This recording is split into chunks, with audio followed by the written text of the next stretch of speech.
Now, by the time this video was released, Honda in MotoGP would not have won a race for 574 days. Now, if you had told me that at the end of 2019, that in 2021, and we are nearly at the halfway point of the season, that Honda would not have won a MotoGP race by then, I would have laughed at you. But as we've seen over the past 18 months, motorbike racing is a very strange and unpredictable place, and this is really looking at Honda and HRC and what has really gone wrong for them since the start of the 2020 season, essentially.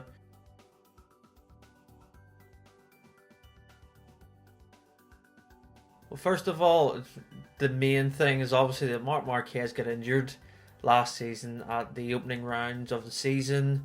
After the COVID-19 pandemic, we finally got racing last year in July, and it looked like, from the early part of the race, from about laps 2, 3, that Marquez was just going to settle into his normal 2019 rhythm, lead from the front, and it was all going to be business as usual. But as we've seen and as the events unfolded, Marc lost the front while leading, made a miraculous recovery through the field to third place, and then with a couple of laps to go in the first race of the season, he crashed and he broke his right humerus. So yeah, motorbike racing is a weird place, and I don't even think I would have thought that the Honda issues would have been this bad, because I know from testing in 2020 that they had a bit of issues, but it was really around Marquez's fitness initially. But I don't think there was any concern, and once the delay for the season happened and then we got to Jerez again, it looked like it was going to be okay, because Marquez was not complaining about really any sort of issues. But then he gets injured, and the season really takes a weird change for Honda. Then it goes from no main rider, their main reference point, Cal Crutchlow, was also injured as well. And yeah, they struggled for the majority of 2020 with their current bikes. But Nakagami did show some promise on the 2019 machine. He scored a lot of great point finishes. He actually scored pole position in the Teruel round of Aragon, so that was promising. Alex Marquez also scored 2 podiums in a row, and it did seem there was some light at the end of the tunnel for Honda, but there was some lingering doubts about the development the bike had made going into the 2021 season. It certainly didn't look any different. There was no real aero changes, but that was because the rules had been essentially frozen, so there couldn't be real development changes to the bike. So Honda were essentially stuck with what they had from the end of 2020.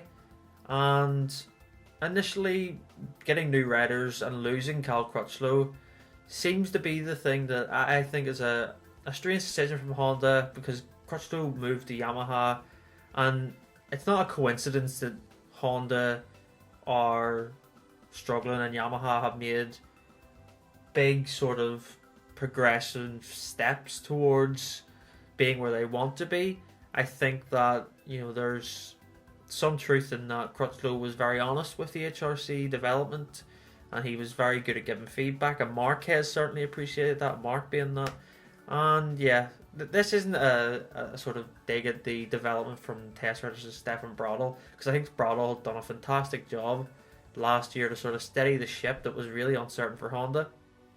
But it's looking at the direction that Marc Marquez came back in Portimao, and they have new riders like Pol Espargaro on their machines, and Alex Marquez and Taka Nakagami are struggling as well. It puts it into perspective. Do they need Marc to really be fully fit? And we're at the point now in the season where the doctors originally said that by the time we got to Barcelona, Marc Marquez would be essentially fully recovered from his injuries. That's not truly the case. He still has some issues with his shoulder, but we've seen from the opening 7 laps of the Barcelona GP that Marc actually looked very strong, and he said himself he was very strong. He felt great. He's not just there to ride around and burn tires and fuel in the 11th and 12th place. He said that he felt good, and he unfortunately crashed, which was his 3rd DNF in a row. And it begs the question from the test really that we seen after the race on Sunday, last Sunday. It was that they tried so many different fairings, and the pictures that we see on screen now is essentially they were running elements of the 2018 Honda that had, you know, sort of basketball style hoops, that sort of similar to the Yamaha style winglets. And I think that this is the direction they're going to go in, because Marquez really did enjoy the front end in 2018.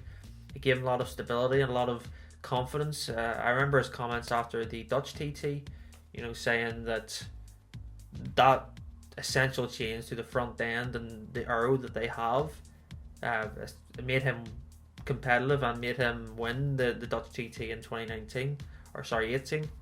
But I think that he wants to go back to something that he knows, because after all, he was out for essentially a whole season last year, and going back to a bike that has changed characteristics with tyres and doesn't seem to be working as well with the aero package they currently have. And all the Honda riders like Pol Espargaro, Alex Marquez, Taka Nakagami are all struggling with the same issues. Going back to something that they know has worked, and it seems that they've tested, might be the thing that will kickstart their season. For example, I'm going to put on screen now the testing results. So Marc Marquez's test results for Catalunya, he was 11th place overall, and he done a 140.054. When you compare that to his race runs that he done in FP4, he done a 140.425. So we are nearly 4 times faster. But then when you look at his race time, he done a 140.379. So you look at this and you think, is there some progress with the testing results that they've done? We don't know which bike exactly he tested on and done that fast time. It could have been the one with the 2018 style aero. But it leaves some questions for what we're going to see in Sachsenring. Will we see all the riders use it? Will we just see Marquez use a new updated aero? I don't know. It'll be interesting to see if this aero even comes to be used in 2021. It could be used for next year. We'll just have to wait and see. What's your thoughts on Honda this year, and what do they need to fix their problems? I'd love to hear your comments below. And yeah, make sure to subscribe to Crash MotoGP for more content, and I will see you for the next video.